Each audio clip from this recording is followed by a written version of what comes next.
Huh?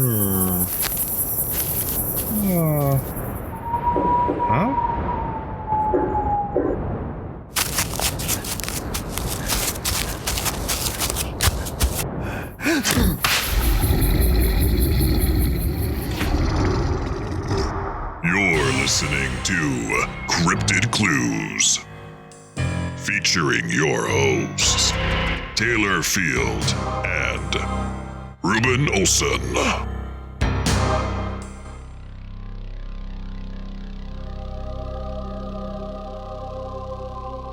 Hello, ladies and gentlemen. Welcome back to another episode of Cryptid Clues. We got quite a topic today. One of the main three cryptids, I think, that we finally come together to discuss. But before we get into that, a couple of plugs for you. CryptidClues.ca is our home base. You can find our blog access and everything, and our links to our social media channels, where you can find us on Twitter, YouTube, and Facebook. Additionally, we're also on Patreon, where you can get ad-free, exclusive, early episodes available there. Again, a big shout-outs to all you guys listening, because April, March are like our biggest months, and it's just absolutely legendary that you guys have been there since the get-go, or you're just joining on now as a new listener. Just welcome to the show. But if you want to reach out, say hello, or send us an email, you can do so at cryptidclues@gmail.com.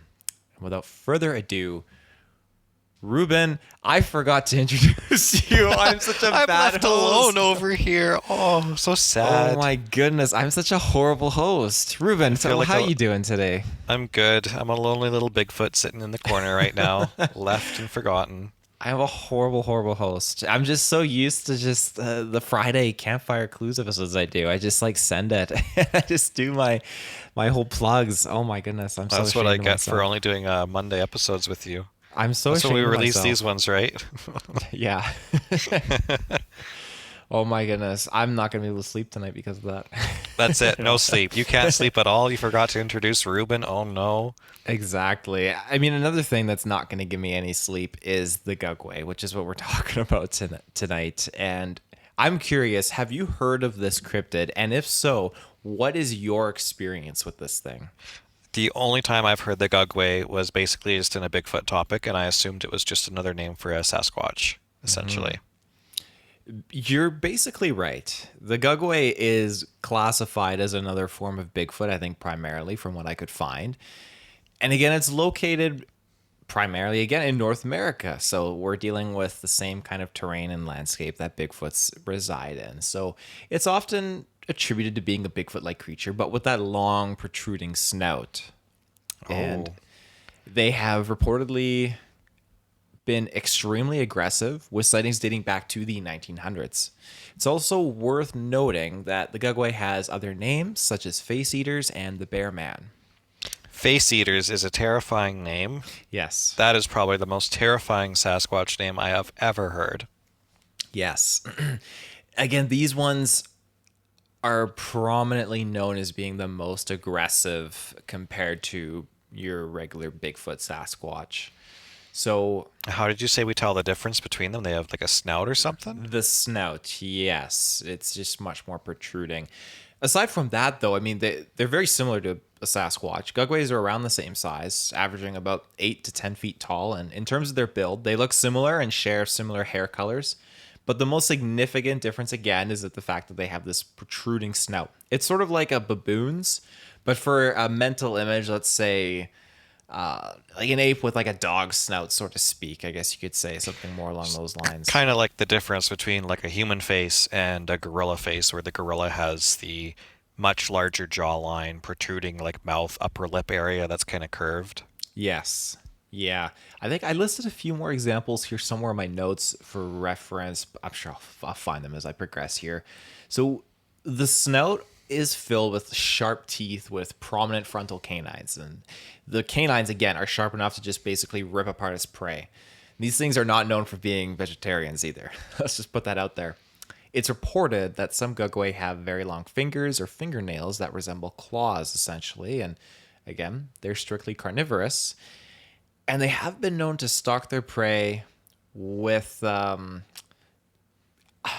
guess, not with other species, I guess I should say. Like, they're very much solitary on their own. Whereas with Bigfoot, we often see reports that it's groups of them, one or two together. And I've often heard this spoken amongst Bigfoot aficionados, I guess you could say, researchers. But if you see one Bigfoot, it's usually the other ones that you want to worry about, because chances are there's a group of other ones that are watching you and are right there. And the one that you've seen, you know, you don't have to worry about him necessarily. So, Right. But if you see the Gugwe, it's the only thing you got to be concerned about. So for telling the difference between them then, if you're out looking for Sasquatch or just a good time hiking and you come across a Bigfoot and it's got a nice flat face with a big wide smile, you'll be home in a while. If it doesn't and has a protruding snout, you better start running about. did you just plan this? Or are you just sitting there and just planning this pun of a story? Or did you come up with that ahead of time? I just came up with that on the spot. Of course. Oh, I appreciate that. That was good. So, again, with the oh my goodness, solitary. I had it the first time. Solitary. He likes to play a lot of solitaire. Oh yes, that's actually a very great The game. Gugwe is he's a little bit lonely after he coins the name Face Eater. Goes home and he takes the face and he lays it down on the other chair and plays some solitaire, wishing he had a friend, but he can only bite faces. It's the only way he knows how to communicate. By playing solitaire. Great game. Very, very good game, actually. It's terrible, 0 out of 10. 0 to 10? Really? For solitaire? I'm so lonely playing it because you forgot to Just announce like the me. You left me Gugwe. in the corner Oh, God, playing yeah. solitaire. You're just like the Gugwe. Just not being unannounced. Are you calling me a Playing face eater? solitary. No. No, the bear man. You can be the bear man. Okay, I'll just have to face it. So, preferring to be lone hunters, based on some field observations from what I had found, is that when Gugways arrive to kill sites, they don't like to share whatsoever. So you might have like two that appear in a kill site, which I think is, finding one is exceptionally rare. So when you have this opportunity to see two, that's like through the roof, skyrocketing. So you often, it's reported when this is experienced, they will attack one another over scraps of meat and have killed each other over this kind of thing. I think the kill each other thing, I think, is more or less sourced from the lore that's attributed to this and like a little bit of the history, because otherwise, where's the body? If you see one get killed, I doubt that this thing is dragging the body off, right? Right. Is that from reports or is that just from the lore and the history? This is a little bit of the lore and history. The reports, though, seeing the two at kill sites, that is reports that I found of people kind of discussing these things. Okay. So they're very aggressive, in short, even for minuscule amounts of meat, and very territorial, as much as they are solitary.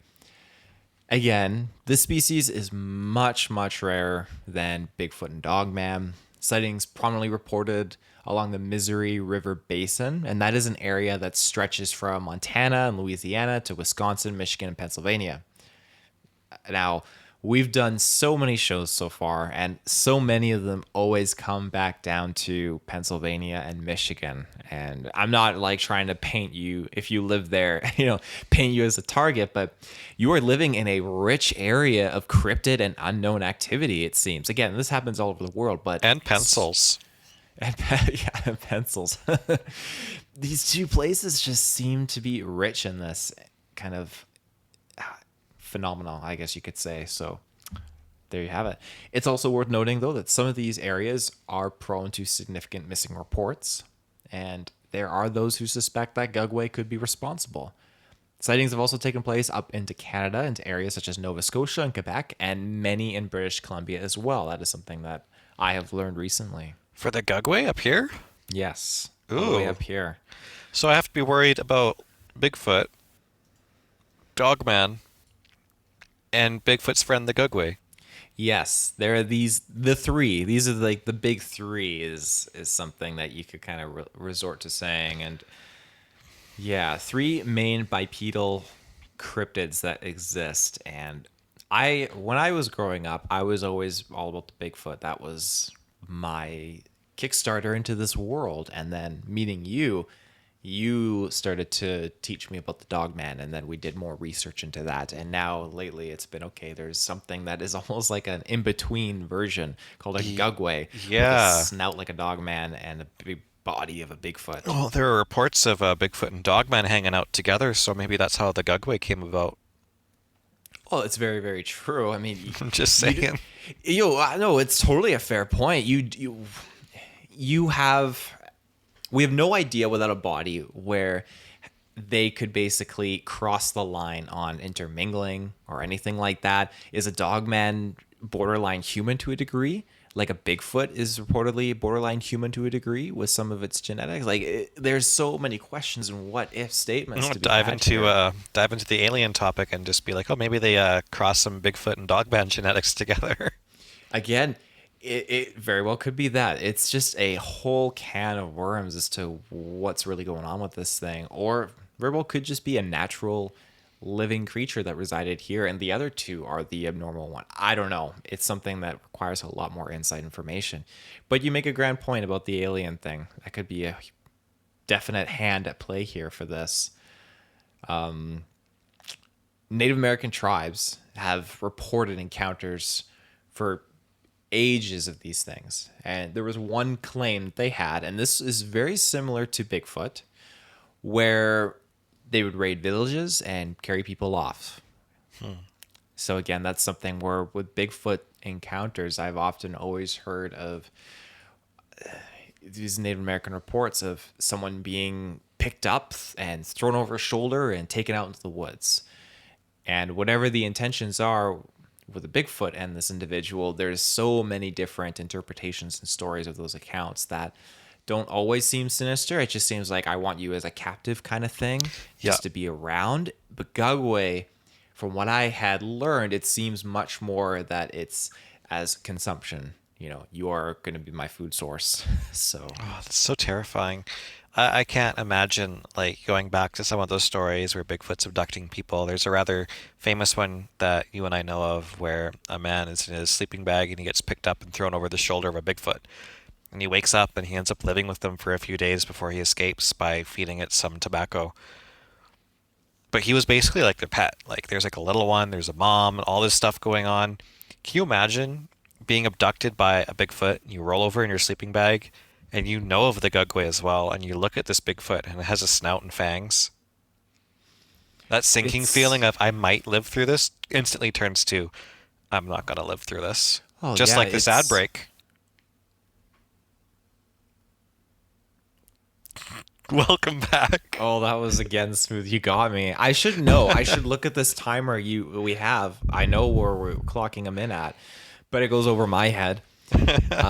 You mentioned where you would just have to accept, I guess, defeat in a situation where you pop out of your tent or your sleeping bag and you can identify what this thing is. It's one thing being a Bigfoot, because most people in these situations come to terms with, holy shit, I'm dealing with a Sasquatch. And that is something that is, leaving them flabbergasted. But then if you see this thing where, holy shit, this looks like a Sasquatch. I've heard about Bigfoot, but this thing is different. This thing is this supposed to be a Sasquatch? You're going to be met with all this doubt and everything. And again, then people are going to be much more hesitant and resistant on putting this information of their experience out there because they're going to feel like the only one, right? And that's, again, a Not very if the Gugwe unfortunate eats thing. them.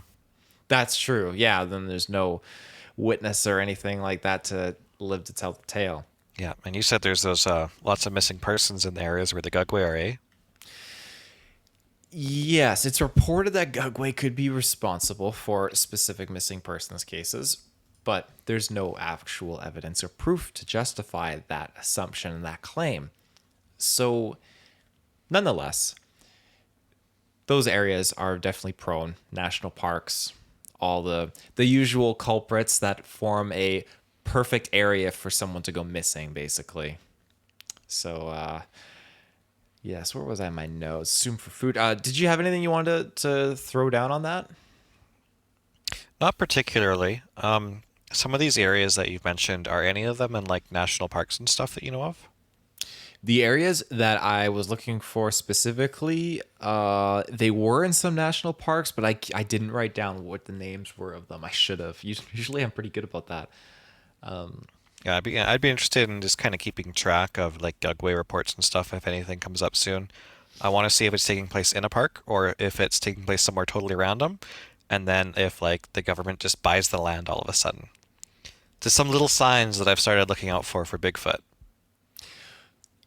I appreciate that you actually mentioned those certain things, like because you'll point out certain occurrences, and then you point out how, again, not to get super conspiracy oriented here, but you point out how, okay, the government has purchased land nearby. Very odd, very out of place as to why, but if you live in this kind of mindset, the out of place factor is diminished, I would say, greatly, because then you can kind of take a step back and connect certain things together. So keep doing what you're doing is what I'm saying. That's good work, because I have high suspicions of national parks. I used to love going to them, and I still do, but there are things happening and reasons why we have national parks. I've just been watching too much Expedition Bigfoot. It's a good show, and they're finding very cool things on there. I mean, I need to binge that, actually. That's what I need to do. But without further ado, they were given, as mentioned before, names like bear walkers, bear man, face eaters. They have all these different terms, which again, it calls back to how their snorts are even not Their just snorts? like snorts. There's snouts. Their snouts. I'm are calling them sort. snorts. They're snorts, yeah. Snouts or sorts. They're bear-like, and again, I used a dog kind of as reference earlier, but bear snouts are definitely a good example as well. And the name Gugwe is derived from, I believe this is pronounced like Kukwe, Kukways. So Kukways, from what I had found, are basically horrible ogre-like creatures. Again, with the name originating from and I apologize, I really hope I'm pronouncing this correctly. Mekmek people. It was like three times really fast for me trying to say it. Of Canada. Wow, we really need to fix our pronunciation. I feel like I know. I feel horrible. we need to start I'm doing looking a up things like disservice. this before we start recording. I looked it up, and I swore that I felt like I was saying it correctly, but like I'm doing a disservice to my country by not being able to properly do and honor these different groups and people that have existed in this country. So I'm sure that it's Mi'kmaq, people of Canada, and the Kukwe are also claimed again as being, and this is as per folklore, greedy, hairy, and sometimes described as having bear-like heads. So we have a iconic creature that comes out of folklore with these indigenous individuals that closely associates with the Gugwe. And again, the name kind of, again, carries over as well with relevance. So the name Gugwe is diminutive form of Kuku, which is giant. So Kukwe literally means something similar to little giant. Little is relative, though. So Kuku, usually spelled like Gugwe, Gougou, is sometimes again described as being taller than the highest pine trees, which would make her at least like 150 feet tall. Again, it's pulling a lot of folklore content into this as well. Kukwe are usually described as around 20 to 30 feet tall, large enough to carry children in a sack. So 20 to 30 feet is huge, and that gets more into the giants topic that me and you looked at not too long ago. I think the giant of Kandahar discussion that we had in a previous episode. Yeah. Yeah, no, I was going to say on the Gugwe thing, and then you said bear walker and all that. I think we've kind of talked about it in the past where there's some reports of Bigfoot and Sasquatch and stuff almost like wearing pelts and animal skins of their kills and stuff, right? Mm-hmm. What if a Gugwe is essentially just like a Bigfoot wearing like a bear snout or like the head of its enemy or something? Interesting. Because a lot of natives would at one point, maybe like throw like a wolf pelt over their shoulders and have the head of the wolf on top of their head as their outfit, kind of, right? Do you think a Bigfoot would essentially how native its history goes, do the same thing? That's a fascinating concept. That didn't even occur to me. I could definitely see it. You're dealing with something that's going to spend a lot of time watching human beings, right? And you're like, from what I've heard, like trades and offerings and these things, observing people putting a wolf pelt headdress over them. Why wouldn't something that has a degree of intelligence to associate with us be curious of doing the same thing, right? Right. And if this particular type of Bigfoot has disassociated itself from Sasquatch families and groups and stuff like that and become some kind of a crazy cannibal, maybe it's sticking to older habits and still wearing the pelts and faces of its prey and stuff. That's a very, very good point. I'm glad you brought that up. Because, yeah, that leaves me wondering. I do have some encounters, again, that report these creatures growling. And this is kind of a little bit more in depth. So their lips basically begin to part, revealing their teeth. And on some occasions, they would then scream and roar. And even sometimes, their eyelids would start to roll back, similar to a mandrill. And in case you don't know a mandrill is a large monkey native to West Central Africa. And I actually believe that Rafiki from The Lion King is a mandrill, actually. Oh, is that right? Yes. If that helps kind of paint the picture for anyone that's wondering what they look like. They're very, very colorful. They're very, very cool monkeys, basically. Yeah, he is actually a mandrill. I just had to look that up. They got like the red and blue skin Yeah. face. Yep. He's got a lovely bunch of coconuts. Yeah.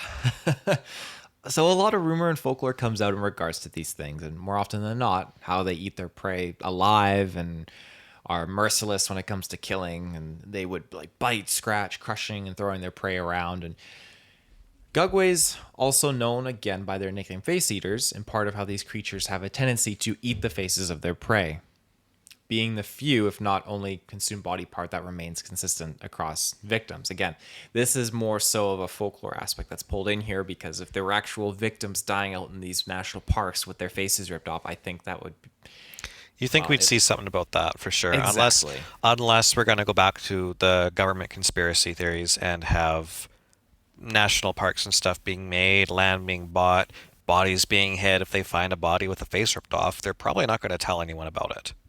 Yeah, exactly.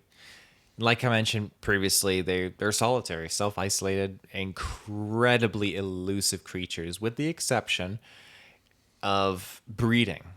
So you have this one-time breeding affair that happens, and then it has basically the mother with the offspring. And again, they don't tolerate the presence of other Gugways, so it's just Maybe they're very like brief things. maybe they're like praying mantis. Once they breed, the female Gugwe eats the face off of the other Gugwe.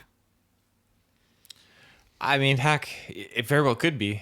Certain animals, they don't break free from their trajectory with doing things until, mating season rolls around. And I think, again, when Those you can poor Gugwes. those poor Gugways, yeah. When you can associate these habits and these, I don't want to say trends, these not even traditions, biological requirements and demands that they must partake in as part of existing in their natural habitat and surroundings, it forces them out from the norm to do these things. And I think, again, that's something that I'm sure experts apply to hunting Bigfoot and Dogman. Going back to some of the native history and stuff for Bigfoot and Sasquatch, if a Gugwe is actually just, say, an exiled Bigfoot or something wearing the skin of its prey and all that, then you wouldn't have to account for breeding at all. It would just be eventually, some regular Bigfoots breed, one grows up, and it becomes its own, kind of like the Navajo skinwalker, where it is just a witch that practices evil dark magic. Then you have the Gugwe going and doing its thing, wearing bear faces or something like that, being exiled from its group. But we know nothing about this. This is just conjecture and me coming up with theories. Absolutely wild, fantastic theories, mind you. Well, no, it's definitely it is a theory, but it's a theory that I could definitely get behind. We've talked in the past about how there are, again, the different groups of Bigfoot, and we know that there's different types based on different looks, appearances, and mannerisms. And when you're dealing with something like a Gugwe, I think that, again, is slotted into another one of these categories of a different type of Bigfoot. And again, we talked about how some different groups of Bigfoot are maybe gentler is a little bit too much of a term. They're respectful of their distance, where others might be a little bit more aggressive on certain accounts. Just like, Sasquatch is starting to be known for making like different structures and stuff to alert people to, hey, this is our gentle way of telling you to stay over here using this tree break. A Gugwe is a little bit more aggressive and actually uses an ad break. Welcome back, everybody. That was just for the sake of an ad break. I was not going anywhere in particular with that. You are brutal. Oh my God. Taylor, you can carry on. I think I'm done announcing any ad breaks for the rest of this episode. That was a killer one. That was a killer one. Holy crap. Oh my goodness. Oh my goodness. Well, I got like a question for you. Okay. I'm curious if you have ever seen any supposed photos of a Gugwe. Yes, I was looking it up earlier today for this episode's sake. I was looking at pictures and stuff, and what little pictures I could find, they're poorly lit, lots of shadow, some stuff like that. One just looks like a gorilla almost, hanging out behind like a bush. I'm going to pull this up just so you can kind of take a look here. Is this something that you saw? That's one of the images that I was looking at. You can kind of see, we're looking at a picture for people listening to this episode of a supposed Gugwe. Looks like a standard Sasquatch photo. Clearly there is something standing in the middle of like some trees or a bush. Mm-hmm. It's got the gorilla-shaped cone head. It's got the snout of like a baboon or something like that. Or it could very well just be some poorly lit shadow on its face that is making it look like it has a snout. Exactly. The thing about this, and this is, I will provide you with a little bit more information on this backstory, but yeah, you can find this photo if you Google it. It's supposedly carrying off a dog. That's what the thing is in its arms. Oh my goodness, I see that now. You're talking about this and I found a brighter lit version of this picture. It's got like its arm almost like it's carrying a big case of beer. There's a dog. Yeah. Oh, poor pupper. Basically. So this is referenced as being the Beast of Seven Chutes and is one of the few photos of a Gugwe. It was photographed in Parc des... Oh, my French is rusty. Parc des Chutes, Quebec. It shows a black-haired Bigfoot with broad shoulders, a sagittal crest, and a snout-like protrusion. Again, one of the most defining differences compared to Sasquatch, that's snout. But you're right, it could easily just be the lighting playing an effect on here. An interesting note about the photograph is it appears to be holding what is supposed to be a dog. And yeah, apparently this dog went missing a day before the photo was taken. This was photographed June 5th, 2005, I believe. So I've seen other people reference it as being an alternate class of Bigfoot. I've seen people talk about how this thing is completely its own different lineage of species as opposed to being connected with Bigfoot. But all in all, after all the information, Reuben, I'm wondering, like, how do you feel about this thing and where do you stand? I mean, for it being a different species of Bigfoot, it's really pushing it a bit because I can really believe in Sasquatch, Bigfoot, all that stuff being different on our side of the world and different facial structures and stuff on the other side because you have the Yeti. There's lots of little disparities between their appearance, and it would seem to line up just like with humans, how we look different depending on which part of the planet we live on. There's definitely enough of us now that we've all bled into each other's countries and everything, and you can go walk out the door, go to a shop and see people of every race and color. But for Bigfoot, I don't think there's that many of them out there, and if we have Sasquatch primarily here in BC, to have a couple of Gugways around, if it's a species difference, then we have to go back into that topic of how are they breeding, how are they reproducing. Why aren't their genetics being diluted if they're breeding with Sasquatch? Why isn't their appearance slowly becoming something that's combined? Is it really something different?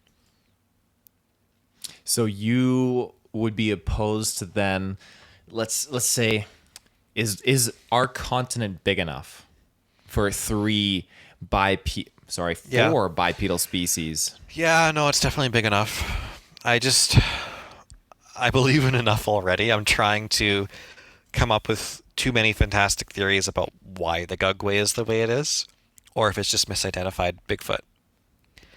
That's a weird place to be in. That's a weird shoe to fill where I'm rationalizing a third cryptid when I clearly believe in Sasquatch and Dogman. I can't find it hard to believe in the Gugwe.